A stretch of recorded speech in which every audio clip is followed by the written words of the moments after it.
Each of us really deals with death individually, differently. Grief as well. We handle it very differently. Have you ever stopped to wonder why this happens? Why different members of your own family even deal with grief differently? Well, your personality type contributes to how you handle it. As we look at this, we want to see that there is a book called Recovery from Loss, and they proposes that there are 4 basic grief coping resources. There's the physical, and that's where the body has a healing potential through a diet, rest, and exercise, and this relates to our sensing types. The intellectual is the logical mind, and it's a powerful cognitive source in times of stress, and this relates to thinking.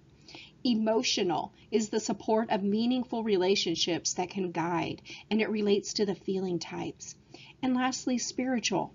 These resources provide energy during loss, and this relates to our intuitive types, the N in the MBTI type. Depending on your personality type is how you rely more on one or more of these coping devices over the other ones. And you can learn how to utilize all of the resources, and then your grief process will become less painful.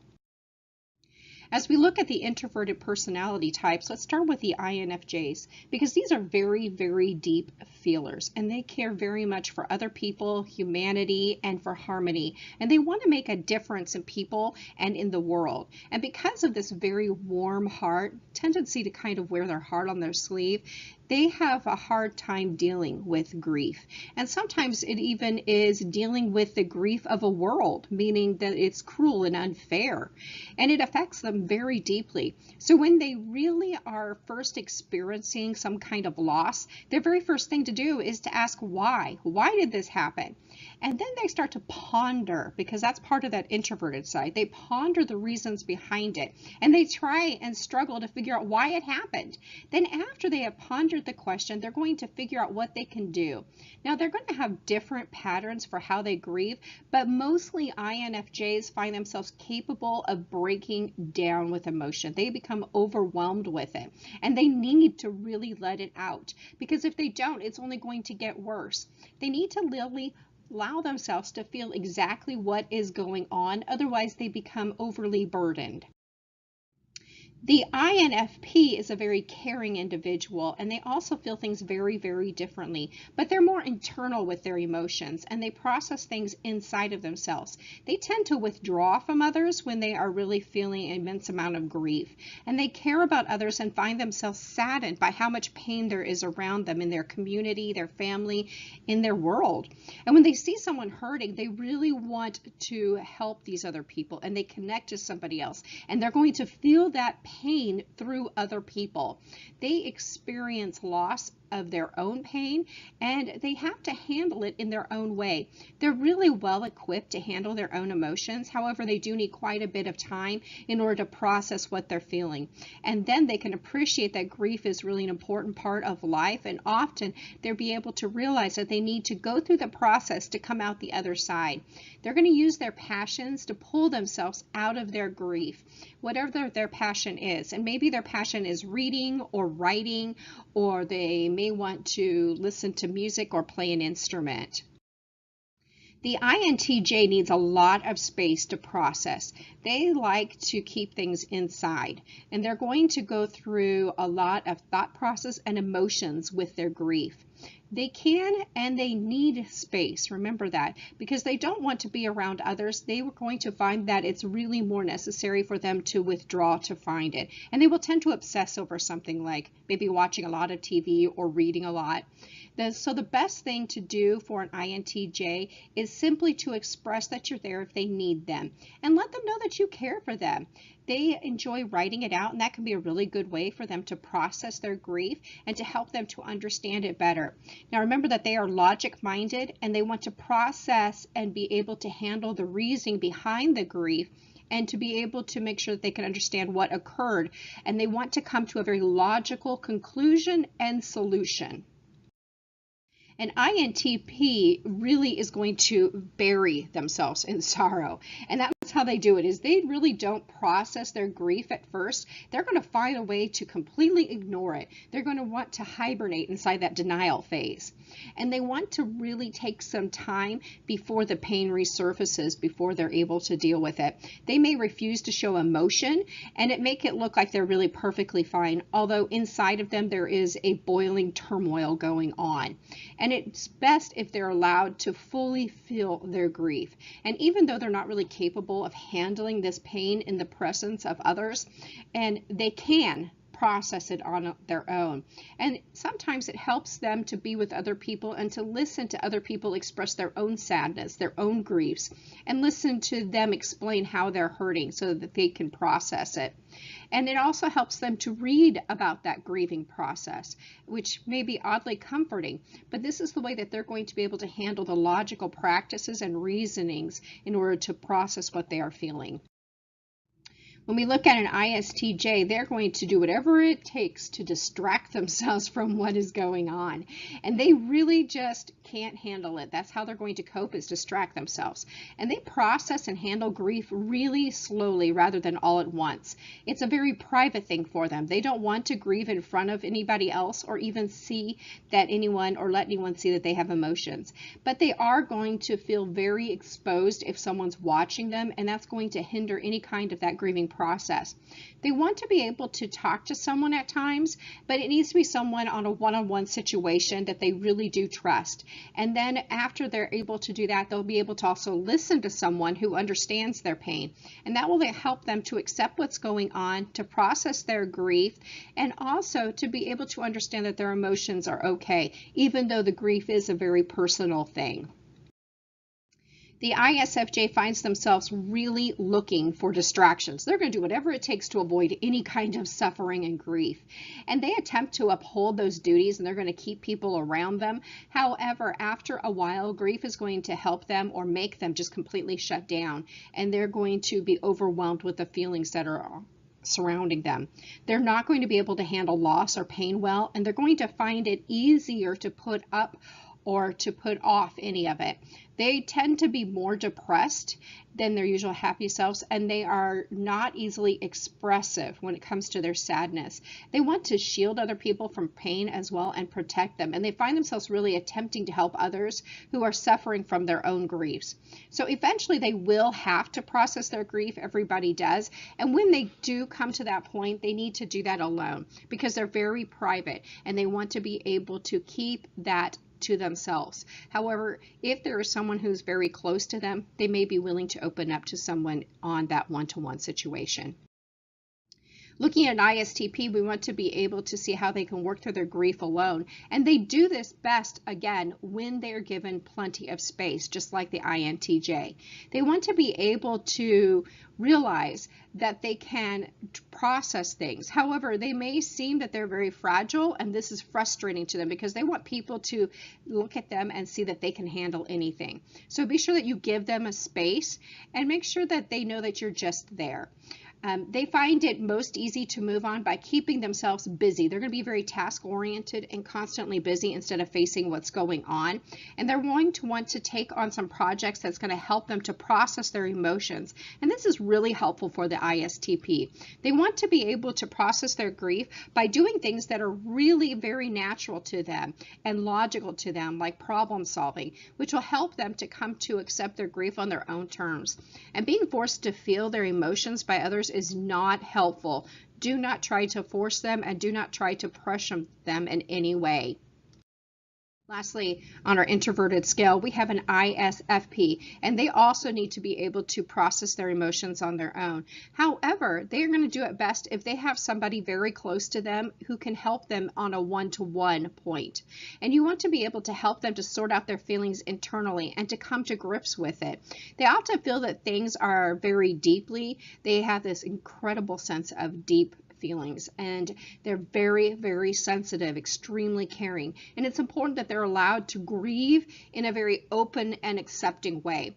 They may not want to grieve with other people, but they are going to need to be able to grieve in their own way and to have the space in order to do that.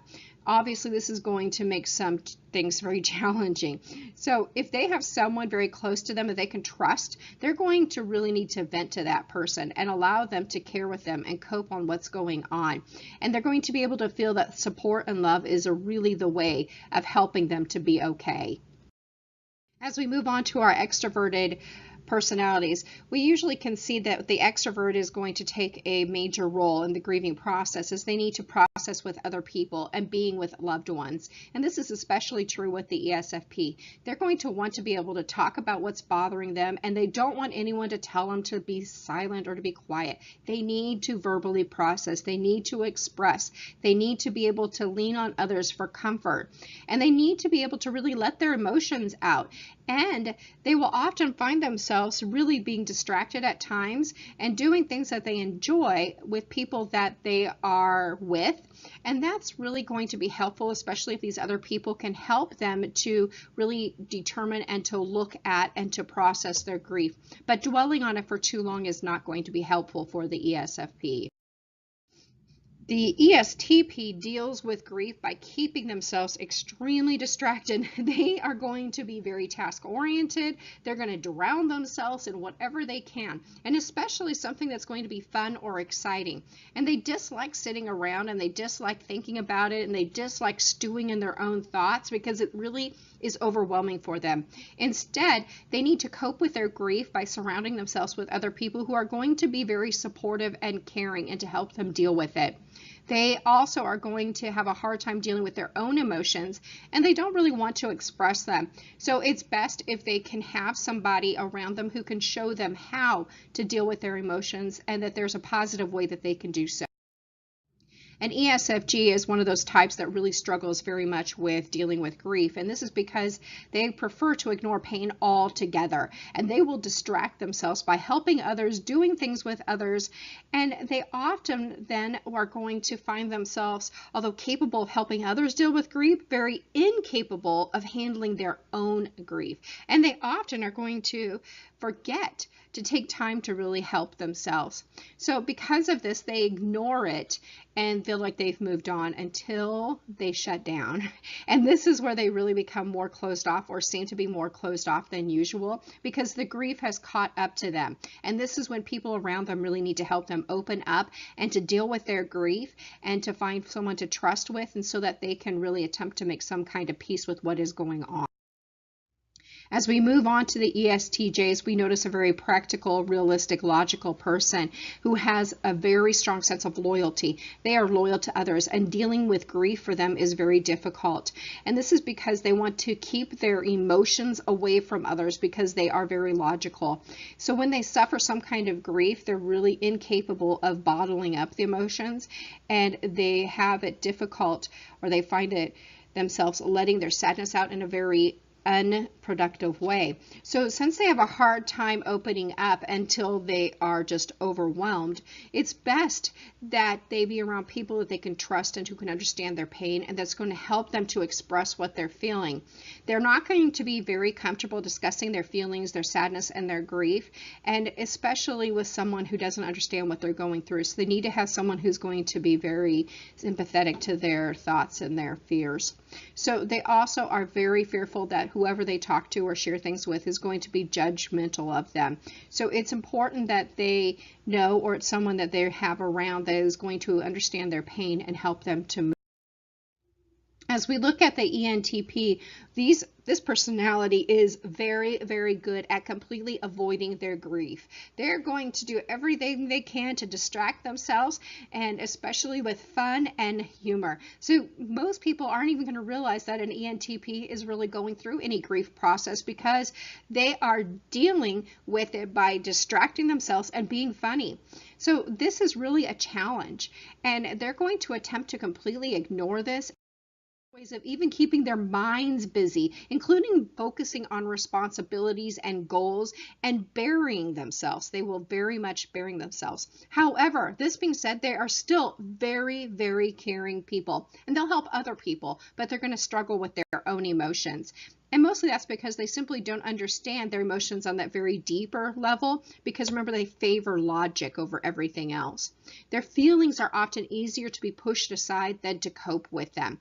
So we need someone who is willing to listen to them, to show support, and also encourage the ENTJ in a very non-confrontational way, that it's okay and that they don't have to keep those negative thoughts and feelings inside of them, because they're not going to be judged as everybody experiences them. Looking at an ENFP, we find them facing their grief head on. They want to, however, avoid the pain. So in order to avoid the pain, they're going to plunge right into it and plow through it as quickly as possible. And so what they want to do is to allow themselves some really proper time to deal with whatever they're going through. And they need to be able to fully accept what's going on without avoiding it. And they will come to terms with their pain best when they're with themselves, by themselves, which is a little bit different for an extroverted personality. Now, at times, however, they may step outside of themselves and seek some comfort from others. But they do struggle with grief, but they are rather good at accepting and allowing themselves some chance to heal. However, they do have a lack of denial. And this is going to help them to really fully grieve quickly, and they'll go through that grieving process faster than many other personalities, because they are going to approach face on what's happening. They're going to move on. They're going to process their emotions, and they're going to then look for people who can fully understand what they're going through so they can connect with others. The last personality is the ENFJ, and they struggle with grief very much, and that's because they will do everything they can to distract themselves from the grief process and to not look at it. They're extremely caring, and they like to focus their lives on others, but because they're so other-oriented, they tend to forget themselves. And they want to see people around them happy, and they're going to find it very important to do their best to minimize any pain. So they tend to be warm, friendly, loving, and they want to avoid causing any heartache. And when they suffer from grief, whether this is personal or for others, they struggle even more deeply, because they know that this is causing grief for others, and especially their loved ones around them. So the hardest part for an ENFJ is simply not being able to change things, and often feeling guilty for what's happened, because they want the world to be a better place, and especially those that they love and those that are really close to them. And because of this information, it becomes a very overwhelmingly heavy burden. So it's very important for an ENFJ to share their pain with others instead of keeping it bottled up, because they are such a social creature. So remember that it's really best for them if they are able to verbally process the grief that is going through them.